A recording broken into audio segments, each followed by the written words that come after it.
नमस्कार, अजय चतुर्वेदी। बात बिहार की करेंगे और साथ ही उससे जोड़ेंगे ईडी का मामला, जो राहुल गांधी और सोनिया गांधी के खिलाफ चार्जशीट दाखिल की गई है। उस संबंध में भी उसके पीछे वजह क्या है, बात शुरू करते हैं। कल भी आप लोगों को मैंने बताया था कि बिहार में महागठबंधन के सभी घटक दलों की कल बैठक हुई। तेजस्वी यादव राजद के प्रतिनिधि के तौर पर, कांग्रेस से कृष्णा अल्लावरू और प्रदेश कांग्रेस अध्यक्ष राजेश कुमार राम, वीआईपी मुकेश साहनी भी थे, वाम दल के भी नेता थे। इस बैठक में ये पहली बैठक थी, यानी कि दिल्ली के बाद, दिल्ली में जो 2 दिन पहले बैठक हुई थी मल्लिकार्जुन खड़गे साहब के आवास पर, राहुल गांधी के गुजरात जाने के ठीक पहले, उसके बाद ही तय हुआ था कि 17 तारीख को पटना में महागठबंधन के घटक दलों की बैठक होगी। इस बैठक में आगामी वो सारी चीजें तय की जाएंगी। सीट शेयरिंग का भी मामला होगा, मुद्दों का भी मामला होगा, और भी जो चीजें हैं, अलग अलग घटक दल वो भी अपनी बात रखेंगे। इसी लिहाज से ये बैठक रखी गई थी। और इस बैठक में जो कुछ महत्वपूर्ण फैसले हुए उसके बारे में हम आपको बताना चाहेंगे कि जो गुरुवार को जो गठबंधन की बैठक हुई है उसमें समन्वय समिति, कल भी आपको बताया था कि वो एक कोऑर्डिनेटिंग कमेटी का गठन किया गया है। ये जो समन्वय समिति है वो सीटों की साझेदारी, न्यूनतम साझा कार्यक्रम, साझा घोषणा पत्र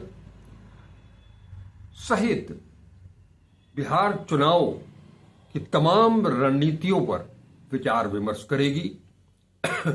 इसमें 13 सदस्य होंगे।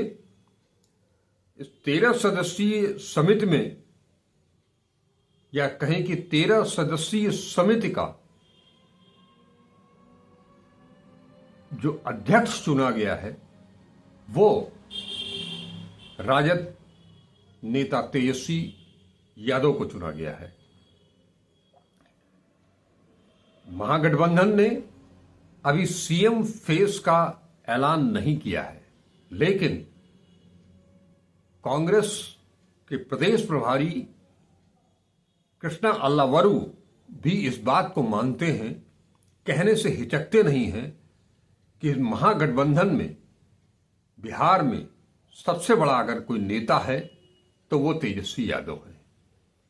तेजस्वी यादव महागठबंधन के सबसे बड़े नेता हैं, लेकिन अभी मुख्यमंत्री पद के दावेदार नहीं हैं।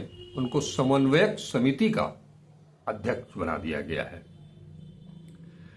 इस जो 13 सदस्यीय समिति है इसमें सभी 6 दल में से 2-2 सदस्य को शामिल किया गया है। इसमें तेजस्वी की अध्यक्षता में जो कल बैठक हुई उसमें बाकायदे राजद, कांग्रेस, भाकपा, माले, भाकपा, माकपा एवं वीआईपी के प्रमुख नेता शामिल हुए थे। जैसा मैंने बताया, बैठक में तय हुआ कि महागठबंधन की अगली बैठक में सीटों पर चर्चा होगी। इस बैठक में यह भी विचार हुआ कि बिहार विधानसभा चुनाव को लेकर के महागठबंधन के घटक दल राज्य भर में साझा कार्यक्रम चलाएंगे। इसके साथ ही भाजपा के प्रति अधिक हमलावर रुख, आक्रामक रुख अख्तियार किया जाएगा। बैठक में सर्वसम्मति से तय हुआ रालोजपा को महागठबंधन में शामिल किए जाने के मुद्दे पर समन्वय समिति की बैठक में विचार होगा। ये रालोजपा, ये पारस जी की पार्टी, करीब 3 घंटे तक ये बैठक चली और उसके बाद कांग्रेस के बिहार प्रभारी कृष्णा अल्लावरू ने बताया कि हम जनता के मुद्दों से एनडीए को इधर उधर भटकने नहीं देंगे, एनडीए को भटकने नहीं देंगे, नरेंद्र मोदी और अमित शाह को भटकने नहीं देंगे, मुख्यमंत्री को भटकने नहीं देंगे, और यहां तक कहा कि जो एनडीए और बीजेपी, नरेंद्र मोदी और अमित शाह के जो मीडिया कर्मी हैं, जिनका काम मुद्दों से भटकाना रहता है, हम उन्हें भी मुद्दों पर ही खींच करके ले आएंगे। मुद्दों के बाहर कोई चर्चा नहीं होगी। हम अपने विकेट पर खेलेंगे, अपनी पिच पर खेलेंगे और उन्हें अपनी पिच पर खींच करके ले आएंगे। महागठबंधन के दल जनता की लड़ाई लड़ेंगे तथा उनकी समस्याओं को लेकर सवाल करेंगे। महागठबंधन ने बिहार चुनाव को लेकर चेहरे के सवाल पर एनडीए को ही घेरा है। इससे जुड़े पत्रकारों के सवाल पर कांग्रेस प्रभारी अल्लावरू ने बताया कि महागठबंधन में नहीं बल्कि एनडीए में मुख्यमंत्री के चेहरे को लेकर भ्रम की स्थिति है। ये सारी चीजें क्लियर कर ली गई हैं। और एक चीज आपको यह भी बता दूं कि इस बैठक में यह भी तय हुआ है कि जो सीट शेयरिंग का मामला है, अधिकतम 20 मई तक इसे फाइनल कर लिया जाएगा। जी हां, 20 मई तक ये सारी चीजें फाइनल हो जाएंगी, क्योंकि इसके पीछे एक कारण है कि अभी तक जैसे कि लास्ट जो चुनाव हुआ था महाराष्ट्र का, उसमें आपने देखा होगा कि सीट शेयरिंग के मुद्दे पर लास्ट मोमेंट तक कोई बात बन नहीं पाई थी, कभी इसे कभी उसे। तो इन सब से अलग 20 मई तक सीट शेयरिंग का मामला फाइनल हो जाएगा। उसके बाद प्रत्याशी कौन कहां होगा, कैसे होगा, किसे कितनी सीटें मिलेंगी, कांग्रेस खास तौर पर कौन कौन सी सीटों पर चुनाव लड़ेगी, क्योंकि कांग्रेस ने अब की बार यह तय कर दिया है कि हम झुकने वाले नहीं हैं। तो ये सारी चीजें कुल मिलाकर के ये जो रणनीति है महागठबंधन की, इंडिया गठबंधन की, उसके तहत पर्याप्त समय रहते प्रत्याशियों की घोषणा भी हो जाएगी ताकि उन्हें प्रचार का पर्याप्त समय मिले, आपस में कोऑर्डिनेशन का समय मिले।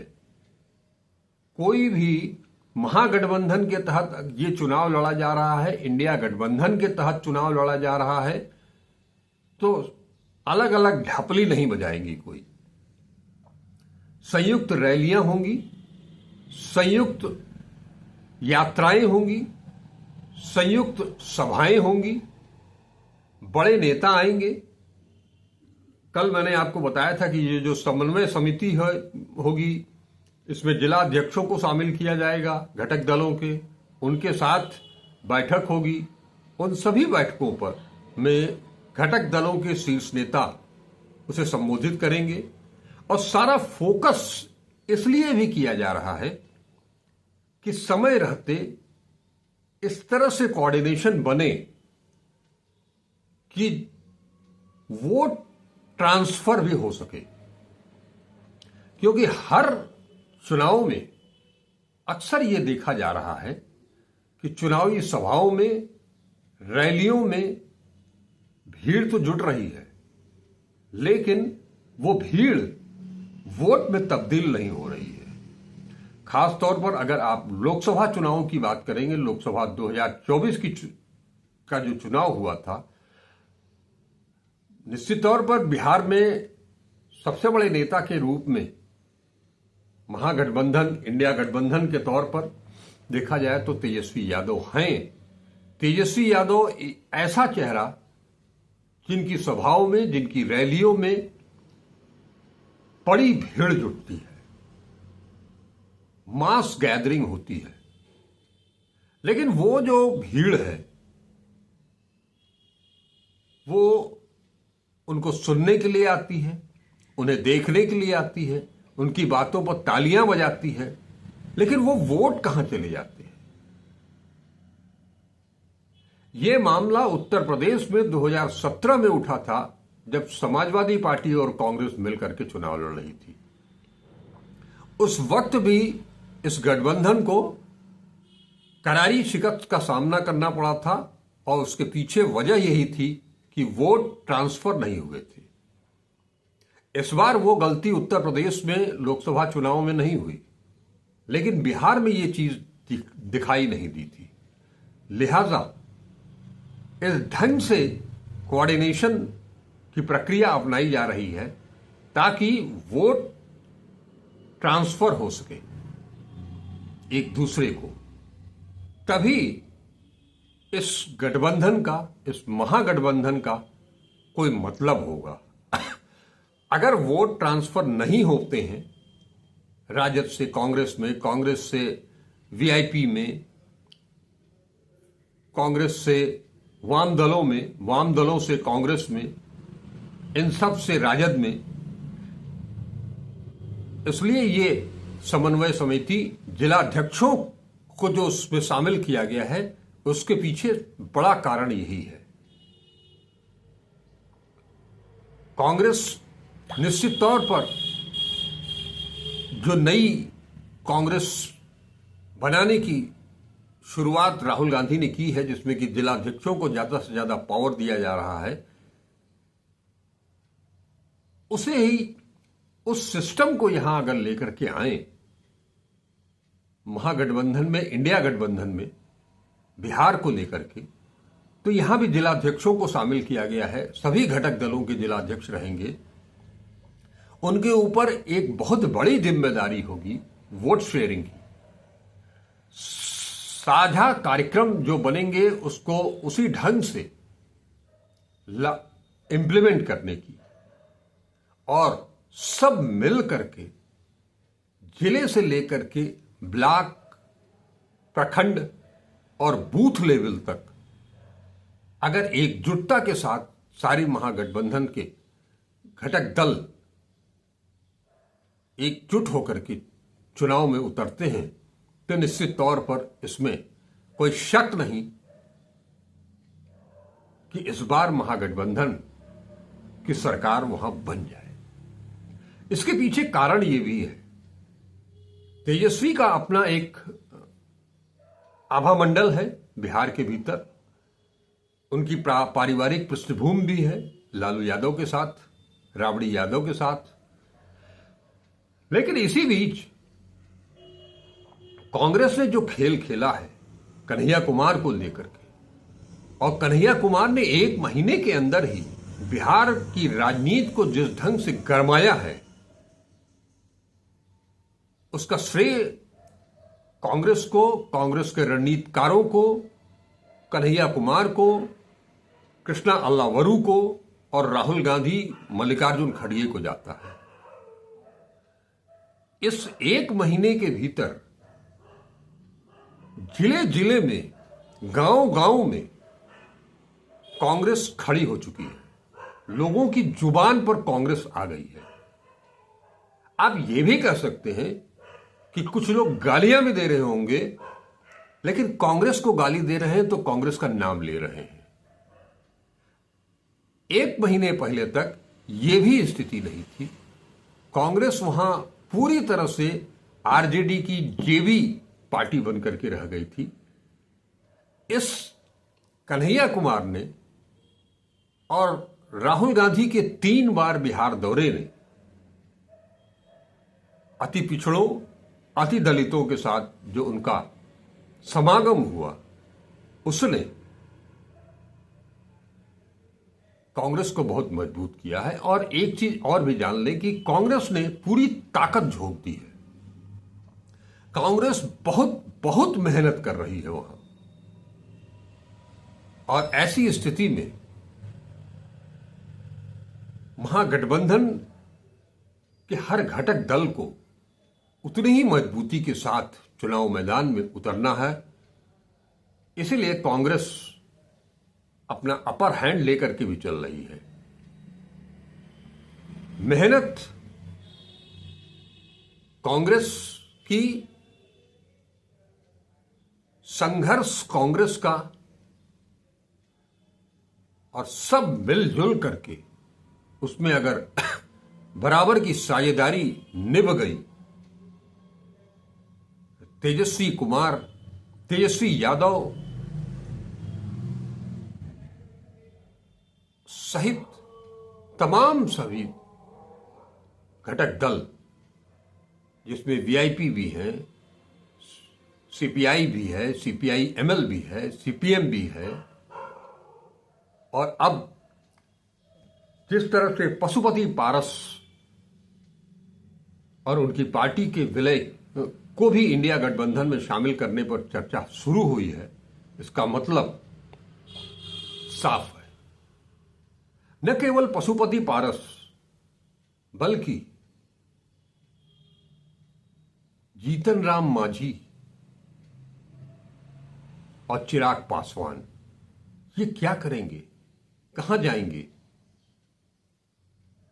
पशुपति पारस ने तो ऐलान कर दिया है कि वो अब एनडीए के साथ नहीं रहेंगे। जीतन राम मांझी खासे नाराज हैं सीट को लेकर के। वो एनडीए से नाराज हैं, नरेंद्र मोदी अमित शाह से नाराज हैं, नीतीश कुमार से नाराज हैं। और उधर एनडीए की बात अगर करें तो एनडीए ने बीजेपी यानी कि अमित शाह और नरेंद्र मोदी ने जो हाल ही में वक्फ बिल का जो तोहफा दिया है, उस तोहफे ने एनडीए को बड़ा झटका भी दिया है। कोई नहीं चाह रहा है कि उसका जो मुस्लिम वोट बैंक है, खास तौर पर जेडीयू, नीतीश कुमार की पार्टी, ये कभी नहीं चाहेगी कि मुसलमान उनसे अलग हो जाएंगे। चिराग पासवान भी नहीं चाह रहे हैं। जीतन राम मांझी तो अलग ही फिरंट है। कुल मिलाकर के जिस अंदाज में कांग्रेस ने वहां सक्रियता बढ़ाई, अपनी मेहनत मशक्कत तेज की, उसका परिणाम ही है सोनिया गांधी और राहुल गांधी के खिलाफ ईडी का चार्जशीट। इस मामले में और कुछ भी नहीं है, किसी की गिरफ्तारी भी नहीं होने जा रही है। ऑलरेडी वो लोग जमानत पर हैं। इसी मामले में ईडी जमानत को क्वैश भी नहीं कराएगी। और वर्तमान में जहां ये मामला चल रहा है, जिस कोर्ट के अंदर, वहां से ट्रांसफर कराने की भी कवायद शुरू हो गई है, ताकि ये मामला लगातार लिंगर ऑन होता रहे, किसी को कोई सजा नहीं होनी है, क्योंकि इसमें पूरा का पूरा केस ही फर्जीवाड़े का है। ये मैं बता चुका हूं, कल भी बताया था और परसों भी बताया था। तो लिहाजा ये सारा एक प्रेशर क्रिएट करने के लिए है कि कांग्रेस जिस तरह से बिहार में पूरी ताकत झोंक रही है और वहां का ये माहौल इस तरह का बना दिया गया है कि आने वाले चुनाव में, जो अक्टूबर नवंबर में चुनाव होंगे, कहीं ऐसा न हो कि चुनाव आयोग की कोशिशों मदद के बावजूद एनडीए गठबंधन को करारी शिकस्त झेलनी पड़ जाए। लिहाजा कांग्रेस के लोगों को बिहार से थोड़ा अलग हटाया जाए, उनको दिल्ली तक सीमित किया जाए, ताकि हम वहां अपनी गोटी बिछा सकें, अपनी बिसात बिछा सकें, अपनी चौसर,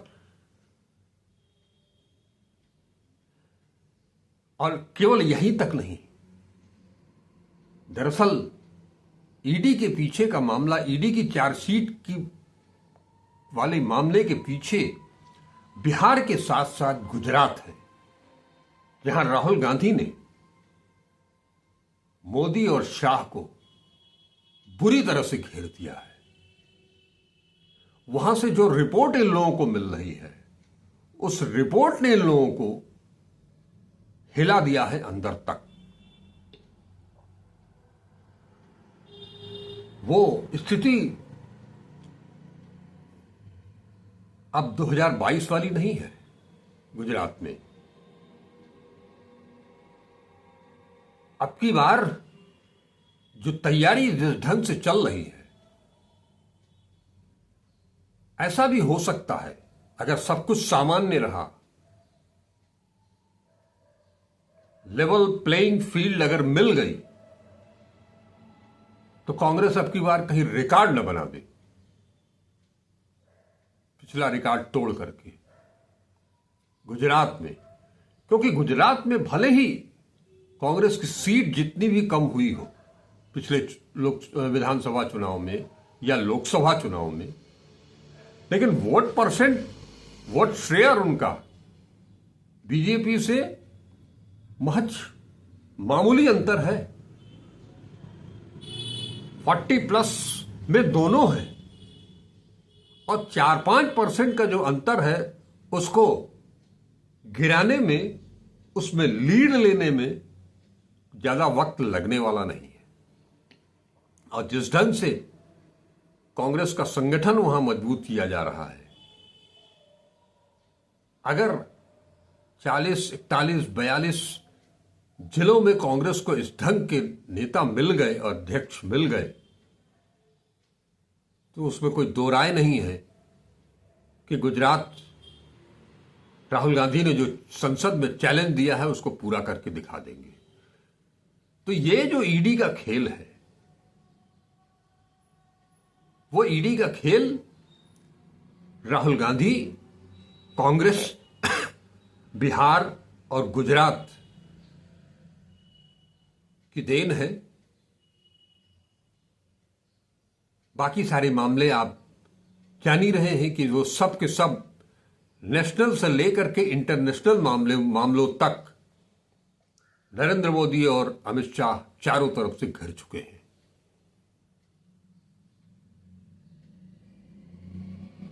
अंतर्राष्ट्रीय मामलों में भी विदेश नीति पूरी तरह से फ्लॉप, अर्थनीति पूरी तरह से फ्लॉप, बेगारी अपनी चरम सीमा पर, 50 सालों का रिकॉर्ड टूट चुका है, महंगाई अपनी चरम सीमा पर, महिलाओं के साथ अत्याचार, जितने भी बीजेपी शासित राज्य हैं उन सब में सबसे ज्यादा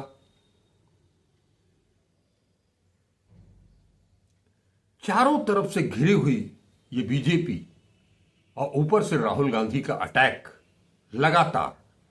आपने जिस दिन से चार्जशीट दाखिल हुई है, उस दिन से लेकर के आज तक राहुल गांधी को उस मुद्दे पर चर्चा करते हुए आपने सुना क्या? उनकी पार्टी पूरे देश भर में प्रदर्शन कर रही है। एक दिन ही नहीं, दोबारा यूथ कांग्रेस ने भी प्रदर्शन किया है, रेल तक रोक दिया है। लेकिन राहुल गांधी के चेहरे पर शिकन तक नहीं है, उसकी वो चर्चा भी नहीं कर रहे हैं। वो अपने संगठन की मजबूती की बात कर रहे हैं, वो महिलाओं की सुरक्षा की बात कर रहे हैं, वो लोको पायलटों की जो स्थिति है, उनके साथ जो अन्याय हो रहा है उस पर चर्चा कर रहे हैं। यूपी में दलितों और महिलाओं पर जो अत्याचार हो रहा है उसकी बात कर रहे हैं। ईडी की बात और चार्जशीट की बात तो कभी उनके दिमाग में आई ही नहीं, कभी किसी से कुछ बोला भी नहीं, कहीं नहीं। तो ये आप सोच लीजिए कि इतनी घबराई हुई है बीजेपी, आरएसएस, नरेंद्र मोदी, अमित शाह, ये पूरी लॉबी इतनी घबराई हुई है कि इन्हें कुछ समझ में नहीं आ रहा है। और ये ईडी का मामला भी बहुत जल्द खारिज होने वाला है। इसमें कहीं कुछ गम दिलासा है ही नहीं है। जब वक्फ बोर्ड पर जो कानून इन्होंने बनाया था उसे लेकर के सुप्रीम कोर्ट ने जो फैसला, कल अंतरिम फैसला ही सही, जो उन्होंने सुना दिया, 7 दिन के बाद क्या सरकार दबाव अपना जवाब दाखिल करती है वो भी देख लिया जाएगा कोर्ट में। लेकिन ये तय बात है कि आज की तारीख में एनडीए गठबंधन, एनडीए जो है, वक्फ बिल पर जो वोटिंग हुई उसके बाद से भी नरेंद्र मोदी बहुत, अमित शाह बहुत घबराए हुए हैं। महज 15-16 मतों का ही अंतर था, और अगर हालात ऐसे ही बने रहे, राहुल गांधी अपने मिशन पर इसी तरह से लगे रहे, तो ये भी उनको डर सता रहा है कि कहीं बैसाखियां टूट न जाएं, और बैसाखी अगर टूटेगी तो गिरना तो लाजमी है। चलिए आज इतना ही। वीडियो को पूरा देखें, अपने विचार जरूर दें, और अब तक अगर चैनल को सब्सक्राइब नहीं किया है तो उसे सब्सक्राइब करें। वीडियो अच्छा लगे ज्यादा से ज्यादा इसे शेयर करें ताकि हम सब का भी मनोबल बढ़े। नमस्कार, अजय चतुर्वेदी।